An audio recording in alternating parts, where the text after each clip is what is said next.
Bismillahirrahmanirrahim. Assalamualaikum warahmatullahi wabarakatuh. Innal hamdalillah nahmaduhu wa nasta'inuhu wa nastaghfiruhu wa natubu ilayhi wa na'udzu billahi min shururi anfusina wa sayyiati a'malina. May yahdihillahu fala mudilla lahu wa may yudlil fala hadiya lahu. أشهد أن لا إله إلا الله وحده لا شريك له وأشهد أن محمدا عبده ورسوله لا نبي بعده اللهم فصل وسلم وبارك وأنعم على نبينا ورسولنا وحبيبنا وقدوتنا وسيدنا ومولانا محمد وعلى آله وأصحابه ومن تبعهم بإحسان إلى يوم الدين اللهم علمنا ما ينفعنا وانفعنا مما علمتنا ربنا زدنا علما وارزقنا فهما اللهم افتح لنا فتوح العارفين بحكمتك وانشر علينا رحمتك وذكرنا ما نسينا يا ذا الجلال والإكرام اللهم اغفر لنا ذنوبنا ولوالدينا ولأزواجنا ولأولادنا ولأساتذتنا ولعلمائنا ولولاة أمورنا وللمسلمين والمسلمات والمؤمنين والمؤمنات برحمتك يا أرحم الراحمين أما بعد. Kaum muslimin, kaum muslimat rahimani wa rahimakumullah. Alhamdulillah, bersyukur kita kepada Allah karena pada malam hari ini kita kembali diberikan oleh Allah kesempatan untuk bisa bersama-sama melaksanakan ibadah kepadanya. Kemudian salam serta salam juga tidak lupa kita sampaikan untuk Nabi kita Nabi Muhammad sallallahu alaihi wasallam. Allahumma salli ala sayyidina Muhammad wa ala ali sayyidina Muhammad. Assalamu alayka ya Rasulullah. Bapak Ibu yang dirahmati oleh Allah Subhanahu wa taala, pada malam hari ini sebagaimana yang terjadwal adalah jadwal Al-Ustaz Dr. Haji Hidyatullah Ismail SMA. Kebetulan beliau berhalangan, sedang berada di Jakarta. Kemudian tadi kita minta Dr. Zulkifli MED sekitar jam 6 kurang tadi beliau menyampaikan tidak bisa mengisi karena sakit pinggang payah. Jadi kita doakan para guru kita, para ustadz kita, mudah-mudahan yang berurusan dimudahkan urusannya, yang sakit disembuhkan dari penyakit, sehingga mereka bisa kembali menyampaikan kepada kita wejangan-wejangan nasihat-nasihat yang akan memberikan manfaat kepada kita untuk kehidupan kita yang tentunya adalah kehidupan di akhirat nanti. Maka pada malam hari ini kami akan mengisi pengajian yang kita akan melanjutkan tentang masalah bab ilmu dalam kitab Al-Ihya Ulumuddin karya Al-Imam Al-Ghazali Hujjatul Islam rahimahullahu taala. Pada pertemuan-pertemuan yang sebelumnya kita sudah sampaikan tentang bahwa ilmu itu oleh beliau dibagi kepada dua. Ada yang fardu ain, ada yang fardu kifayah.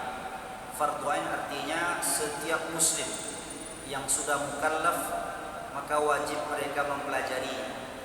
Apabila dia tidak mempelajarinya maka dia berdosa. Jadi para orang tua itu kalau anaknya tidak ingin berdosa maka harus ajarkan kepada mereka, karena ini sudah menjadi kewajiban. Yang pertama adalah masalah i'tiqad, yaitu ilmu tentang keyakinan, tentang iman, tentang akidah, khususnya tentang keyakinan dia kepada Allah Subhanahu wa taala, kepada Rasulullah sallallahu alaihi wasallam, kepada Al-Qur'anul Karim. Artinya tentang iman diajarkan kepada mereka, sehingga ketika mereka mukallaf mereka sudah paham, mereka sudah tahu. Minimal ketika mengatakan la ilaha illallah sudah yakin mereka bahwa tidak ada disembah kecuali hanya Allah Subhanahu wa taala. Meskipun di awal-awal mereka tidak perlu mengetahui dalilnya dulu, cukup mereka hanya meyakini itu itu saja itu sudah selesai. Namun untuk selanjutnya tentu mereka harus memperdalam mempelajarinya. Kemudian yang kedua, ilmu yang kedua adalah ilmu itu apa-apa yang wajib yang harus mereka kerjakan. Maka kalau dia sudah mukallaf, ketika salat wajib bagi dia, maka fardu ain dia mempelajari tentang salat. Tentunya diawali dengan hal-hal yang rukun-rukun terlebih dahulu, sehingga mereka melaksanakan itu sudah sah secara zahirnya, meskipun dalil belum mereka ketahui. Makanya para ulama kita menyusun kitab-kitab tipis, kitab-kitab kecil untuk mengajarkan kepada para mukallaf yang pertama agar mereka mempelajarinya. Di antara kitab yang tipis namanya Safinatun Najah. Nah, itu tipis kitab itu, hanya mengajarkan tentang 5 rukun Islam saja. Bahkan ada mengatakan hanya 4 saja. Kemudian ditambahkan oleh Syekh An-Nawawi Al-Bantani rahimahullahu taala untuk melengkapi itu semua. Nah, maka kalau ini diajarkan pertama, tahu mereka cara sholat, tahu mereka cara puasa, tahu mereka cara berzakat, tahu mereka cara haji, berarti selesai ilmu yang kedua. Baru yang ketiga itu apa yang harus mereka tinggalkan. Nah, mungkin ini banyak, namun minimal yang penting-penting dulu. Apa yang tidak boleh mereka dengar, apa yang tidak boleh dia lihat, apa yang tidak boleh dia sentuh, maka ini harus diajarkan. Sehingga apa? Sehingga yang fardu ain ini bisa terlaksanakan oleh dia. Dan hari ini kaum muslimin yang berbahagia, kita tidak menyebutkan secara semuanya tidak, tetapi ada sebahagian sekolah-sekolah agama yang terkadang yang fardu ain ini tak perlu diperhatikan oleh mereka, yang kadang-kadang lebih banyak memfokuskan kepada hafalan. Memang menghafal Quran itu penting, tetapi kalau tak tahu dia rukun sholat, mana yang membatalkan sholat, itu apa hafalan di kepala dia. Makanya ketika seorang anak diajarkan tahfizul Quran, hafal Quran, maka jangan sampai yang fardu ain dilalaikan. Maka sekarang banyak terjadi. Maka terkadang dia jadi imam, tetapi dia tak tahu apa yang membatalkan sholat dia. Sehingga imam dia tapi sholatnya batal. Kita kan tidak tahu. Dan juga dia tidak paham. Maka ini mungkin yang perlu menjadi perhatian lembaga-lembaga pendidikan pada hari ini. Jangan sampai terlalu berbangga dengan sesuatu yang sifatnya fardu kifayah, tetapi yang fardu ain untuk anak itu malah terlalaikan. Maka oleh Imam Al-Ghazali rahimahullahu taala, mengapa dia mengawali fardu ain ini? Supaya setiap anak yang mukallaf, rata-rata anak mukallaf itu kan di pondok pesantren, di sekolah pendidikan pertama SMP.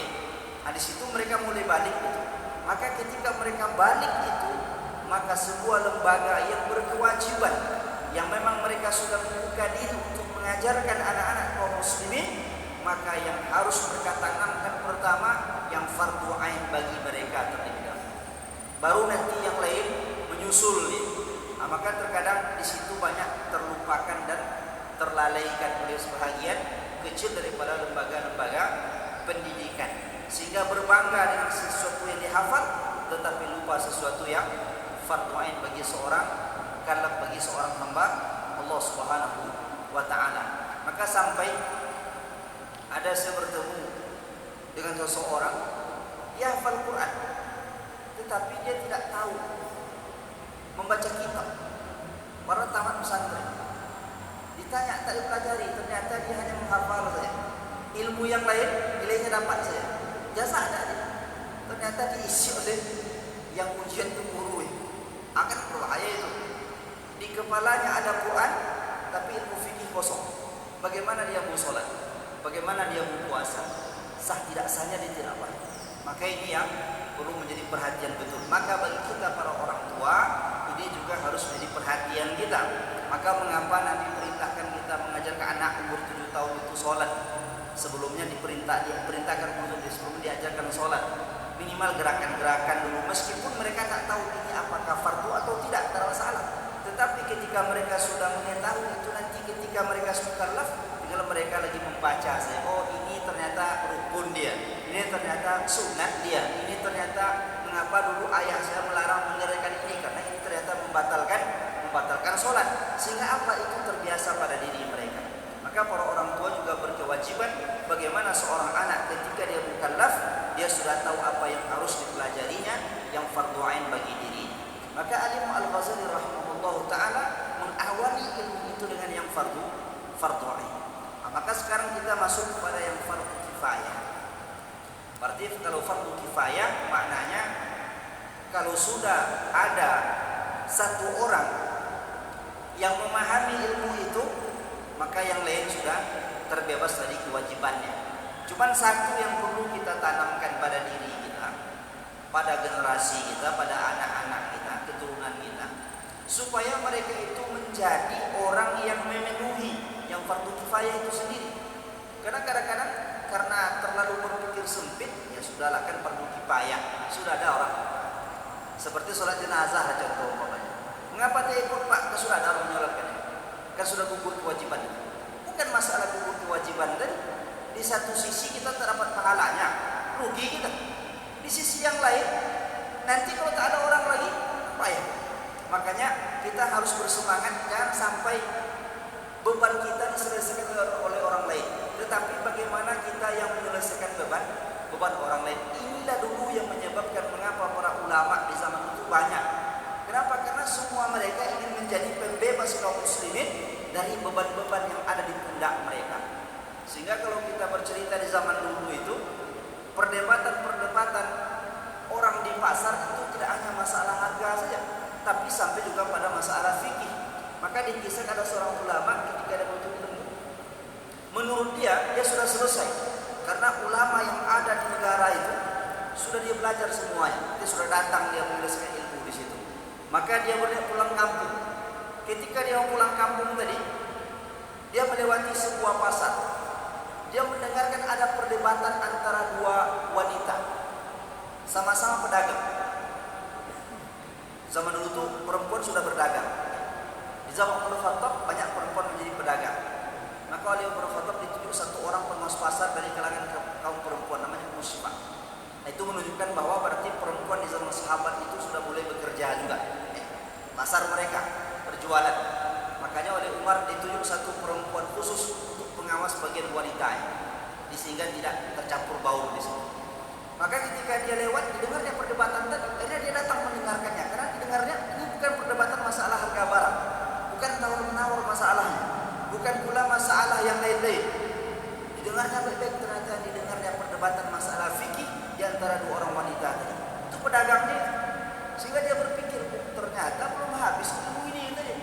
Walaupun saya sudah berjalan ke beberapa ulama, ternyata masih ada ilmu lain yang baru dia dengarkan perdebatan di antara dua wanita tadi. Nah, mengapa ini bisa terjadi? Karena setiap kaum muslim bersemangat untuk menyelesaikan yang fardu kifayah. Maka meskipun hukumnya fardu kifayah, tetapi kita harus menanamkan kepada diri kita, kepada anak kita, kepada cucu kita, kepada keturunan kita, supaya menjadi orang-orang yang membebaskan kaum muslimin dari yang fardu itu di pundak mereka. Maka kita mempelajari ini bukan bermakna ya kan sudah ada orangnya, ya tak usah lagi, bukan seperti itu. Tetapi bagaimana kita menciptakan generasi yang selanjutnya itu, yang mereka akan menjadi pembebas daripada beban yang ada di pundak kaum muslim. Ikhwati fillah rahimani wa rahimakumullah. Maka di sini Imam Al-Ghazali menyebutkan bahwa yang fardu kifayah itu ada dua macam. Yang pertama kata beliau ada yang sifatnya syar'iyah, berarti ilmu syariat. Yang kedua ghairu syar'iyah, yang tidak ilmu syariat. Mungkin kita berpikir berarti di sini dibedakannya antara ilmu agama dan ilmu tidak agama, berarti terjadi pemisahan. Karena itu maksudnya. Ini hanya pembagian saja. Ini ilmu tentang syariat, ini ilmu tentang yang tidak syariat, ilmu duniawi. Di Imam Al-Ghazali bukan ingin memisahkan antara ilmu agama dengan ilmu duniawi, tapi hanya sekedar membagi-baginya saja. Nanti akan kita lihat bagaimana keterangan beliau dalam hal tersebut. Kemudian, ikhwati fillah rahimani wa rahimakumullah, ada pun ilmu syar'iyah kata beliau, yang dikatakan ilmu syariat adalah ilmu yang didapatkan atau yang diperoleh dari para nabi sallallahu alaihi ajmain. Ilmu yang didapatkan dari para nabi. Mengapa beliau menyebutkan para nabi? Tidak hanya Nabi Muhammad sallallahu alaihi wasallam, karena memang seperti ilmu iman, akidah itu sudah ada sejak zaman Nabi Adam alaihi salam. Makanya para nabi itu mengatakan supaya kita beriman kepada Allah saja, tidak kepada yang lain. Kemudian Kemudian juga masalah ibadah seperti sholat sudah ada di zaman sebelumnya, puasa sudah ada zaman sebelumnya. Begitu masalah infak haji sudah ada sebelumnya. Cuman datangnya Nabi Muhammad SAW itu untuk menyelesaikan dan menyempurnakan semua syariat yang ada.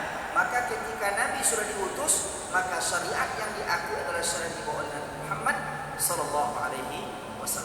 Dan di sini akal tidak lagi tidak berasal dari akal manusia. Maka beliau mengatakan seperti ilmu hisab, ilmu matematika, atau seperti ilmu tajribah, eksperimen, seperti ilmu kedokteran kata beliau, dan juga seperti ilmu bahasa.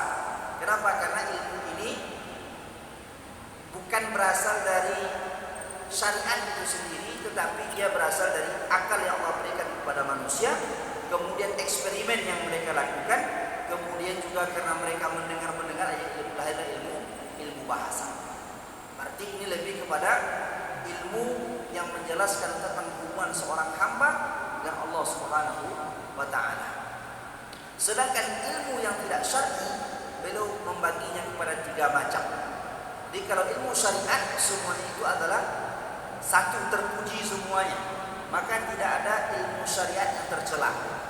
Cuman yang mencela ada. Itu biasa itu. Biasanya mencela itu pertama adalah orang-orang yang tidak memahami agama ini.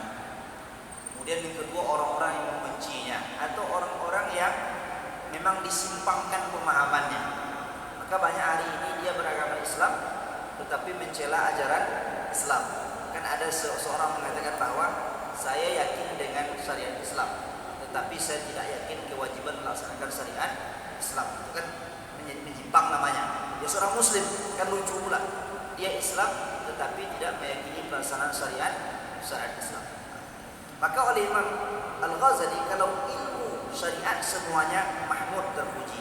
Sedangkan ilmu yang tidak syariat tadi itu ada 3. Ada yang terpuji, ada yang tercela, dan ada yang hukumnya mubah.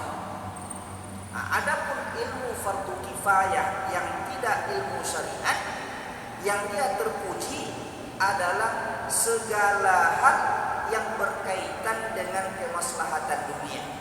Maka di sini belum tatib wal hisab kata beliau. Ada 2 ilmu yang dicontoh oleh Maulana. Pertama ilmu kedokteran, yang kedua ilmu matematika. Makanya kadang-kadang 2 ilmu ini berat dua-duanya. Artinya hanya bisa dipelajari oleh orang-orang yang Allah berikan kelebihan IQ yang tinggi. Karena kalau menanggung sulit, masuk juga dia pusing nanti. Bukan selesai tapi berhenti di tengah jalan. Maka hanya bisa dipelajari oleh orang-orang yang punya kemampuan akan IQ yang Allah berikan tinggi. Maka ada 2 ilmu beliau sampaikan di sini. Kenapa keduanya itu beliau sampaikan? Mengapa tidak ilmu yang lain dulu? Kenapa ilmu kedokteran? Mengapa ilmu matematika? Maka beliau memberikan alasan. Ilmu kedokteran kata beliau karena itu berkaitan dengan badan manusia, jasad. Kalau jasad tak sehat, jasad tidak mendapatkan kesehatan yang bagus, tentu sulit mengamalkan yang lain. Bisa juga mengamalkannya tapi tidak akan sempurna. Makanya menjadi fardu kifayah bagi kaum muslimin untuk menciptakan para dokter di bidang apapun. Yang penting dia memiliki ilmu kedokteran di situ. Maka hari ini banyak kita melihat kaum muslimin berbahagia bahwa umat Islam masih banyak membutuhkan dokter-dokter spesialis yang mereka beragama Islam. Karena kan akan berbeda nanti antara dokter yang mengobatinya itu beragama Islam yang taat dengan orang yang non-muslim. Pasti ada berbedanya, terutama dari sisi ruhiyahnya. Kalau seorang muslim yang dia taat, dia tahu agama, dia taat secara pribadi, soleh, dia mengerti pula agama, tentu ketika akan mengobati orang itu, dia pertama akan menanamkan bahwa yang menyembuhkan bukan dia, yang menyembuhkan adalah Allah Subhanahu wa taala. Tetapi kalau sempat bertemu pula dokter yang non-muslim, yang dia tidak memahami hari akhirat, yang tidak memahami tentang siapa yang menyembuhkan, tentu dia akan bergantung kepada kecerdasan dan kepintaran dia. Ini tentu akan merusak kepada akidah seorang muslim itu sendiri. Maka ini kalau ada umpamanya kita punya keturunan, kita punya anak yang memang punya bakat di situ, maka tidak ada ada salahnya, tetapi sampaikan pesan kepada mereka bahwa dia mempelajari ilmu kedokteran itu tidak semata-mata untuk mencari harta kekayaan saja, tetapi bagaimana bisa membantu para kaum muslimin untuk badan mereka sehat sehingga mudah beribadah kepada Allah Subhanahu wa taala. Kemudian yang kedua, ilmu matematika. Mengapa ini penting juga oleh beliau? Karena ini berkaitan dengan muamalah. Nah, maka kita berdagang, berbisnis itu pakai ilmu hitung-hitungan. Termasuk juga dalam membagi warisan, membagi wasiat dan yang lain sebagainya. Maka apa kata Allah? Wa hadhihi al-ulumul lati law qad al-baladu amman yaqumu biha harja ahlul balad. Ilmu ini kata beliau, apabila di sebuah daerah tidak ada orang yang memahaminya, tidak ada orang yang pakar dalam ilmu ini, maka penduduk kampung itu menjadi berdosa. Wa idza qama biha wahidun kafa wa saqatal fardu 'anil akharin. Namun apabila sudah ada satu orang yang mengerti ataupun yang sudah jadi dokter, yang sudah ahli matematika, maka itu sudah menggugurkan kewajiban yang lain. Tapi kalau tidak ada, berdosa semuanya. Maka di sini kita katakan tadi, kita harus berlomba-lomba sehingga tidak hanya satu saja. Sama seperti guru mengaji lah umpamanya. Kan mengajarkan ilmu tajwid itu kan hukumnya fardu kifayah juga. Tak sampai ke fardu ain. Makharijul huruf. Kan? Tetapi kalau sempatlah setiap orang mengatakan fardu kifayah sudah ada guru ngaji. Sehingga apa? Yang lain tidak menjadi guru ngaji lagi. Padahal kalau dihitung-hitung hari ini sebenarnya, kalau seandainya semua anak-anak kaum muslimin itu belajar mengaji baca Quran, sepertinya kita masih kekurangan para guru. Artinya guru-guru yang betul-betul mampu mengajarkan dengan baik tentang masalah Al-Quran itu sendiri. Ikhwati fillah rahimani wa rahimakumullah. Maka Imam Al-Ghazali juga sudah memberikan sebuah gambaran akan ada orang nanti yang merasa heran kata beliau ketika kami mengatakan bahwa ilmu kedokteran, ilmu matematika termasuk yang fardu kifayah. Yang lain pun seperti itu kata beliau, tidak hanya dua ilmu itu saja, tetapi ilmu-ilmu yang berkaitan dengan cara mencari penghidupan dan mendukung kehidupan manusia, maka juga termasuk fardu kifayah, seperti ilmu pertanian, ilmu perikanan, ilmu politik, bahkan kita beliau sampai kepada masalah ilmu bekam. Beliau mengatakan bahkan fa innahu law qad bada al-hajjam, apabila sebuah daerah itu tidak ada tukang bekamnya, tusari al-halaku ilaihim, maka kehancuran akan segera mendekati mereka. Wa haridu bi ta'ridihim anfusahum ila al-halak, dan mereka berdosa karena mereka tidak mempelajari ilmu tentang bekam itu sendiri. Fa innal ladzi anzala da'a dawa, karena Allah yang menurunkan penyakit juga menurunkan obatnya dan juga menunjukkan bagaimana cara menggunakan obat itu sendiri. Cuman cara Allah membimbingnya itu melalui orang-orang yang mempelajari ilmu-ilmu itu. Artinya apa? Berarti yang fardu kifayah itu ilmu yang berkaitan dengan masalihul dunia, baik itu kesehatan, pendidikan, politik, ekonomi, pertanian, semuanya menjadi fardu kifayah bagi setiap kaum muslimin. Maka seharusnya yang memegang ilmu-ilmu penting ini adalah orang-orang Islam. Cuman memang sayang ketika khilafah Islamiyah terakhir dihancurkan, maka akhirnya buku-buku yang dipelajari di sekolah-sekolah kita tentang para ilmuwan itu terputus mata rantainya, langsung hanya dihubungkan kepada orang-orang barat saja. Sehingga anak-anak kita, dia ilmuwan, dia tahu cuma nama-nama barat saja. Ekonom barat, orang-orang non-muslim, pakar fisika, pakar kimia, biologi, semuanya orang-orang non-muslim. Padahal kalau kita mau jujur dan mereka mau jujur, ternyata saintis awal itu adalah kaum muslimin. Karena ratusan tahun kaum muslimin memegang puncak kejayaan keilmuan itu. Cuman sayang, kitab-kitab yang disusun oleh para ulama, pertama memang banyak yang dibuang, yang dihancurkan, yang kedua banyak dicuri oleh mereka, ataupun mereka ambil diletakkan di pustaka mereka. Kaum muslimin yang datang ke sana harus melihatnya atau minta izin dan bahkan tidak diizinkan. Nah, jangankan buku-buku buku yang bersifat ilmu pengetahuan alam, ya, sains, ilmu agama pun mereka pegang. Maka saya pernah membaca sebuah muqaddimah kitab Sibawaihi. Itu kitab tentang ilmu bahasa Arab, Nahwu Sharaf. Itu ternyata berada di pustaka Prancis. Bayangkan, bukan di negara Islam berada ya, manuskripnya itu. Sehingga kaum muslimin yang akan menelitinya itu, muhakkiknya harus datang ke sana dulu. Bahkan ada seorang syekh menceritakan dia menemukan satu manuskrip, tapi tak tahu di mana tempatnya. Hanya menemukan judulnya saja. Dicari-dicari ternyata bertemu, kalau tidak salah waktu itu di Perancis juga ditemukan. Namun dia tidak boleh masuk ke sana membawa apa-apa, tak boleh bawa pena, tak boleh bawa foto. Dibaca saja. Jadi bagaimana cara dia? Tinggal dia di hotel, disewanya hotel di situ sekitar 2 atau 3 bulan lamanya. Masuk dia pustaka tadi, dihafalnya, pergi ke hotel dicatat. Masuk pustaka dihafal, pergi dicatat. Itu berbahasa Arab, bukan pakai bahasa Inggris, bukan pakai bahasa Eropa. Begitulah. Sehingga apa? Sehingga keturunan kaum muslimin hari ini mereka tak tahu lagi, sehingga kebanggaan untuk mempelajari itu hilang. Padahal yang menjadi ilmu sains terdahulu adalah kaum muslimin sendiri. Dan kita bersyukur hari ini sudah mulai bangkit dengan adanya Islam terpadu dan namanya atau apalah namanya, yang kembali membangkitkan bahwa ilmu sains itu penemunya adalah kaum muslim. Dan itu adalah jasa para ulama terdahulu. Jadi mereka membagi, ada ilmu yang fardu kifadah, ada yang fardu ain. Itu untuk apa? Supaya kaum muslimin mempelajari semuanya, apalagi yang berkaitan dengan masalah kebaikan dan kemaslahatan dunia mereka.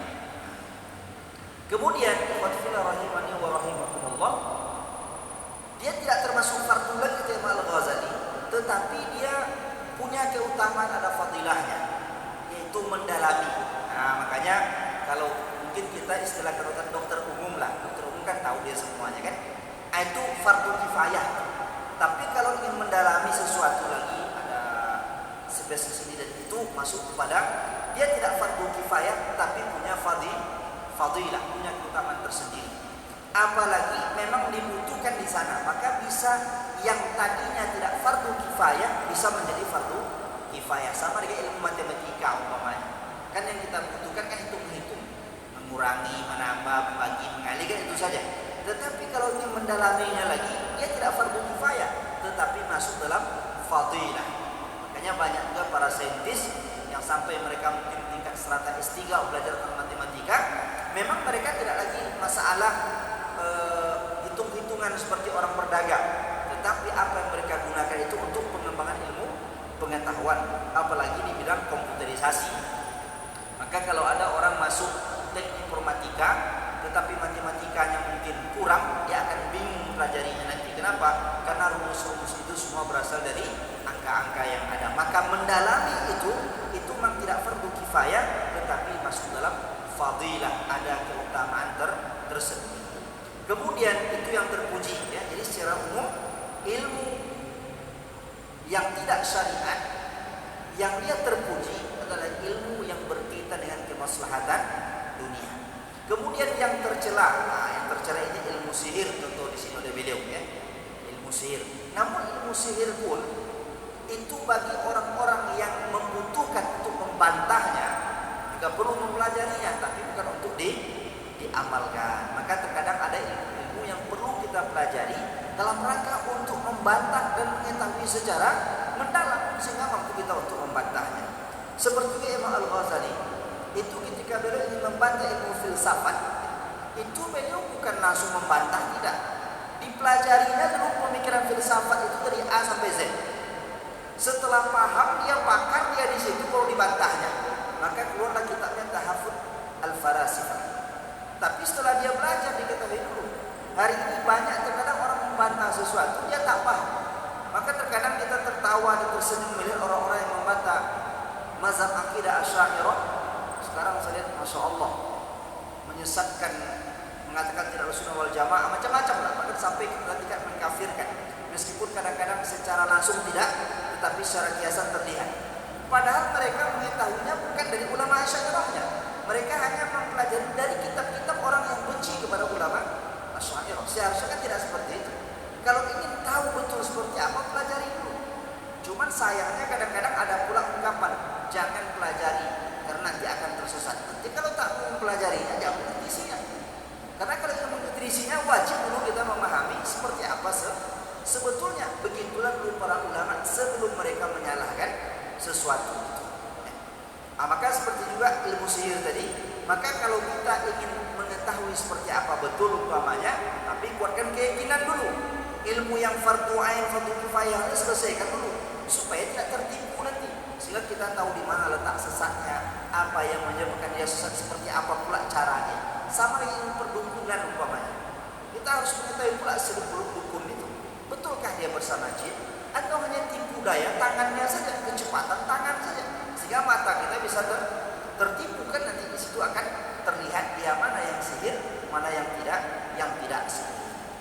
Tetapi kalau tidak butuh kita ya tak perlu dipelajari. Ya kita tidak perlu untuk membantahnya, kita tidak perlu untuk mendalami. Sudah jangan belajar lagi karena termasuk yang mazmum, tercela. Sedangkan yang mubah, ini kata beliau yang mubah itu adalah di antaranya ilmu-ilmu tentang syair, mempelajari syair, keindahannya semuanya, termasuk juga mempelajari sejarah-sejarah.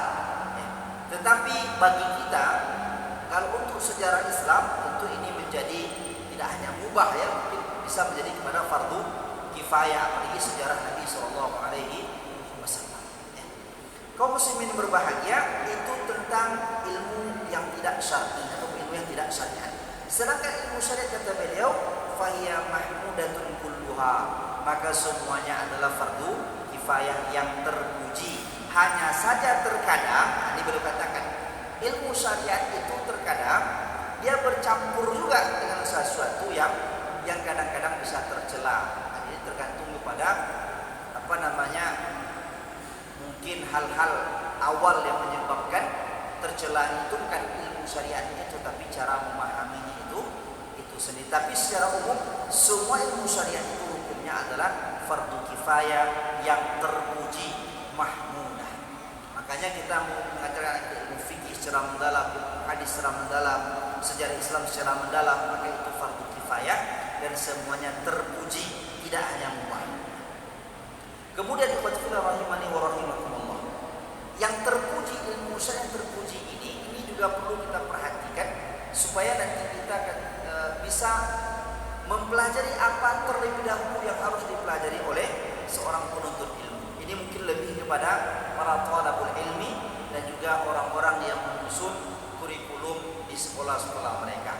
Maka Imam Al-Ghazali membagi ilmu syariat yang terpuji ini kepada 4 bagian. Yang pertama ada yang namanya usul, arti ilmu-ilmu pokok. Yang kedua furu', ilmu-ilmu cabang. Yang ketiga muqaddimat, ilmu-ilmu pengantar. Yang keempat mutammimat, ilmu-ilmu penyempurna. Apa ilmu pokok yang dipelajari? Pertama adalah Al-Quran. Yang kedua sunnah Nabi SAW, hadis-hadis Nabi SAW. Yang ketiga ijma'. Yang keempat asar para sahabat. Nah, ini 4 ilmu pokok yang mesti dipelajari oleh seseorang terlebih dahulu di Al-Quran. Al-Quran tentu mulai daripada membacanya, menghafalnya. Artinya bagaimana membaca dengan benar, bagaimana Al-Quran itu berada dalam dada mereka. Kemudian yang kedua hadis-hadis Nabi Sallallahu Alaihi Wasallam. Maka untuk hadis ini para ulama juga telah memberikan kepada kita dari mana kita berawal terlebih dahulu. Maka kalau kita ingin membaca hadis Nabi Sallallahu Alaihi Wasallam, maka pertama baca kitab hadis Arba'in An-Nawawiyah. Yang kedua baca kitab Umdatul Ahkam. Yang ketiga baca kitab Bulughul Maram. Yang keempat Riyadhus Shalihin. Maka 4 kitab ini sudah cukup bagi kita untuk membacanya sebagai pedoman. Namun kalau kita ingin mendalami lagi, bacalah kitab hadis yang 6 atau kitab hadis yang 9. Ini yang hukumnya usul, yang berada di usul. Jadi Al-Quran, hadis, ijma' dan asar para sahabat. Kemudian yang cabang, artinya apa pula ilmu yang cabang? Yaitu ilmu yang membuat kita akan memahami yang 4 tadi. Nah, makanya kalau kita ingin paham Al-Quran, tentu kita akan belajar tentang ilmu bahasa, kan? Jadi cabang dia. pandai cara membacanya, ilmu tajwid, beberapa cabangnya lagi dan lain sebagainya. Ya. Kemudian seperti hadis Nabi juga seperti itu. Kalau kita mempelajari hadis Nabi tentu kita harus belajar bahasa, belajar yang lain sebagainya. Artinya ilmu-ilmu pendukung untuk memahami yang empat tadi: Al-Quran, Sunnah, Ijma', asar para sahabat. Ya. Kemudian ikhwati fillah rahimani wa rahimakumullah. Sedangkan al-muqaddimat, al-muqaddimat ini sebenarnya masih pembagian masuk kepada yang furu' juga dia. Itu ilmu sebagai alat, ilmu alat namanya. Ilmu alat itu dalam ilmu agama adalah ilmu bahasa. Maka kalau kita ingin mengetahui Al-Quran, Sunnah Nabi, maka ilmu bahasa menjadi ilmu alatnya. Karena sulit bagi kita memahami keduanya kalau ilmu alat kita tidak punya. Maka kalau ilmunya kita tidak punya, maka kita cukupkan dengan nukilan-nukilan para ulama. Sebenarnya kita hari ini kan lebih banyak menukil. Makanya ada seorang ulama mengatakan begini, hari ini kita ini tidak ada yang fuqaha katanya, tidak ada yang ahli fikih, tidak ada. Kenapa? Karena kita hanya menghafal masalah-masalah yang telah ditulis oleh ulama terdahulu. Umpamanya, apakah ini membatalkan sholat? Kita katakan batal. Kenapa ulama ini mengatakan batal? Tetapi kita tidak pernah memahami secara mendalam masalah tersebut. Cuman kita menukil saja. Makanya sebenarnya kita hanya hifzul masail, menghafal masalah, bukan faqih. Kalau dikatakan faqih kan berarti dia yang langsung terjun untuk menyelesaikan masalah. Sama dengan ahli hadis umpamanya. Itu juga sulit sebenarnya kita untuk mengatakan hari ini sebagai ahli hadis. Karena dari sisi perjalanan mereka mencari hadis, kemudian juga menilai sebuah hadis itu kan kita menggunakan nukilan daripada ulama terdahulu. Ya, bukan lagi sendiri memikirkan ini sesuai atau tidak, kita hanya berpedoman. Apalagi kita juga hanya banyak menghafal pendapat ulama seperti umpamanya hadis ini hasan menurut Imam At-Tirmizi. Nah, kan At-Tirmizi bukan menurut kita. Maka sebenarnya sulit juga kata para ulama. Namun demikian, hari ini tentu disesuaikan dengan kondisi oleh para ulama. Maka ada orang-orang yang menyibukkan diri dengan ilmu fikih, maka disebut dia fuqaha. Ada orang-orang yang menyibukkan dengan ilmu hadis, disebut dengan hadis. Tetapi kalau distandarkan dengan ulama terdahulu, tak mendekat, jauh sekali. Ya. Nah, makanya kita jangan sampai mengambil pendapat ulama hari ini, malah meninggalkan pendapat ulama-ulama yang terdahulu. Kaum muslimin, kaum muslimat yang dirahmati Allah Subhanahu wa taala, itu yang muqaddimat ya, ilmu-ilmu yang digunakan sebagai alat untuk memahaminya tadi. Kemudian yang keempat al-mutammimat, ini mulai penyempurna. Dalam penyempurnaan ini kalau ilmu Al-Qur'an seperti ilmu qiraat. Nah, makanya kan qiraat itu ada 7, ada yang 10. Maka mempelajarinya itu termasuk dalam al-mutammimat. Dia fardu kifayah tapi al-mutammimat. Makanya kalau ada hari ini memang untuk ahli qiraat, kalau di kita Indonesia ini yang banyak itu di Kudus, karena memang khusus pesantren Al-Quran di situ. Dan sekarang sudah ada seseorang menulis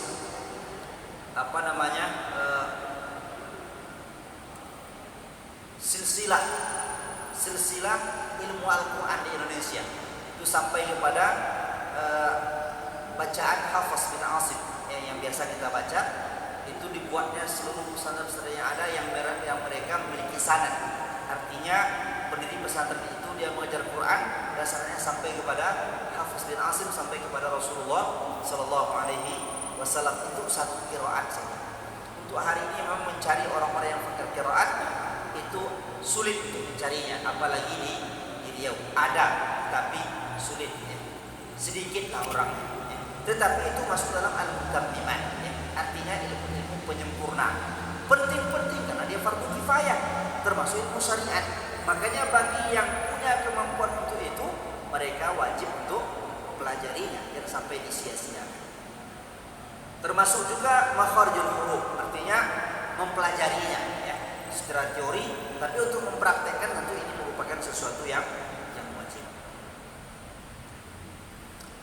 Itulah ikhwat fillah rahimani wa rahimakumullah, yang dijelaskan oleh Al-Ghazali kepada kita apa ilmu yang harus kita pelajari pertama dulu, kemudian apa lagi dulu. Kan ada yang fardu ain, ada ada yang fardu kifayah. Yang fardu ain 3 tadi itu tentang keyakinan, apa yang wajib, apa yang harus ditinggalkan. Sedangkan yang fardu kifayah dibagi 2 oleh beliau, ada yang sifatnya syar'iyah, ada yang tidak syar'iyah. Sedangkan yang syar'iyah semuanya terpuji. Artinya siapapun yang mempelajarinya mahmudah, terpuji mempelajarinya. Yang pertama ilmu usul, ada 4, Al-Quran, hadis, ijma', asar para sahabat. Yang kedua cabang, artinya ilmu-ilmu sebagai alat untuk memahami yang 4 tadi. Muqaddimat, ini alat untuk memahaminya. Kemudian yang keempat al-mutammimat, penyempurna, artinya ilmu-ilmu cabang daripada keempat hal tadi, yang itu juga menjadi alat untuk lebih memahami lagi Al-Quran dan Sunnah Nabi Sallallahu Alaihi Wasallam. Namun di sini Imam Al-Ghazali rahimahullah taala itu beliau membuatkan sebuah kritikan, karena beliau mengatakan bahwa orang yang mengajarkan fikih, jadi beliau memasukkan fikih itu ke dalam ilmu dunia, dan para fuqaha mereka masukkan kepada ulama dunia. Maka ini juga berhati-hati kita membaca ungkapan Imam Al-Ghazali, karena kalau kita membaca sepotong maka kita akan kenapa pula dikatakan ilmu fikih ilmu dunia, ulamanya ulama dunia. Karena kalau dibilang ulama dunia berarti ini ulama mazmum, ulama yang tercela. Itu bayangan kita. Maka beliau menjawab, jadi maksud dia ilmu fikih itu berkaitan dengan dunia, karena ilmu fikih itu berkaitan dengan amal-amal zahir. Nah, makanya bagaimanapun sama manusia. Karena kalau seandainya ini belum merupakan sebuah ibarat yang luar biasa. Allah Azza wa Jalla kata beliau telah menciptakan Nabi Adam, kemudian menciptakan pasangannya itu Siti Hawa. Dari keduanya lahirlah keturunan dia, dan dari keturunan itu lahirlah manusia sampai hari ini, sampai nanti manusia masuk ke alam kubur, dan bahkan sampai mereka nanti berakhir di surga atau di neraka. Allah menciptakan dunia untuk persiapan menuju hari akhirat. Cuma dalam persiapan itu terkadang manusia saling berselisih paham. Kenapa? Karena ciptakan kita berbeda-beda, beda tingkat pemahamannya, beda tingkat kekuatan akalnya, beda semuanya. Karena perbedaan itu, maka lahirlah sebuah perselisihan. Untuk menyelesaikan itu, maka ulama fikih yang menyelesaikan. Maka disebut ilmu dunia dan juga ulama dunia. Bukan bermakna dia tercela, tidak, tetapi karena dia berkaitan dengan masalah yang terjadi di antara sesama manusia. Begitu dengan sholat. Kan sholat itu kalau dalam fikih itu hanya mempelajari yang zahir saja. Ini rukun, ini syarat. Kalau sempurna maka sah. Tidak sempurna ya tidak sah. Masalah diterima atau tidak jarang dibahas dalam ilmu fikih. Ya. Itu nanti dibahas oleh para ulama dalam ilmu batin, ya. Dalam masalah khusyuk. Makanya kalau kita baca buku fikih jarang dibahas khusyuk di situ. Tapi kalau kita baca buku-buku tazkiyatun nafs, amal-amal batin tentang akhlak, tentang adab, maka akan ditemukan di sana nanti masalah khusyuk itu sendiri. Makanya oleh Imam Al-Ghazali mengapa dia meletakkan ilmu fikih itu pada ilmu dunia, dan juga ulama fikih yang disebut ulama dunia bukan berarti tercela, tetapi hanya karena melihat yang fikih itu lebih kepada yang zahir-zahir saja, amal-amal zahir. Sedangkan amal-amal batin itu tidak dibahas dalam ilmu fikih. Maka sekarang ada sebuah kitab dari seorang ulama, judulnya apa? Mawsu'atul Fiqh Islami atau apa? Ensiklopedia Fikih Islam. Maka beliau di sana memulai untuk menyusun, menggabungkan antara ilmu fikih yang bersifat zahir, ilmu fikih yang bersifat batin. Ini dimulai oleh dia menyusun di situ. Artinya mengembalikan fikih dulu yang tergabung keduanya. Karena beliau melihat hari ini sudah mulai terpisahkan. Sebenarnya secara ini tidak terpisahkan, hanya saja mengapa dipisah oleh para ulama dulu supaya nanti tidak bercampur baur di sana. Sehingga orang-orang yang kata ilmu batin tak paham pula fikih nanti. Makanya yang pertama dipelajari itu fikih yang sifat zahir dulu. Karena kalau langsung ke batin nanti banyak terjadi hal-hal yang tidak tepat pada posisinya. Apalagi sampai nanti ilmu batin itu lebih penting daripada ilmu zahir, itu lebih kacau lagi. Nah, Kenapa? Karena akan jatuh nanti pada pemahaman-pemahaman yang menyimpang yang hari ini banyak kita dengarkan. Katanya kalau sudah sampai satu tingkat maka syariat tidak wajib lagi bagi dia. Makanya kita jelas juga ini. Ya.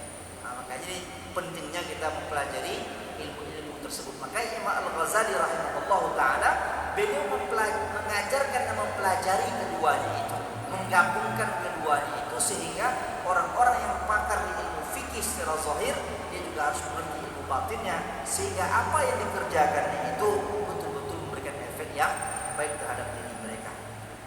Baik, mungkin itu sudah disampaikan, mudah bermanfaat. Yang terpenting bagaimana kita bersemangat untuk mempelajari ilmu agama ini sehingga pengamalan kita, pemahaman kita semakin mantap dan kita tuh berharap apa yang kita amalkan diterima oleh Allah Subhanahu wa taala. Fa'tabiru ya ulil absar la'allakum turhamun. Assalamualaikum warahmatullahi wabarakatuh.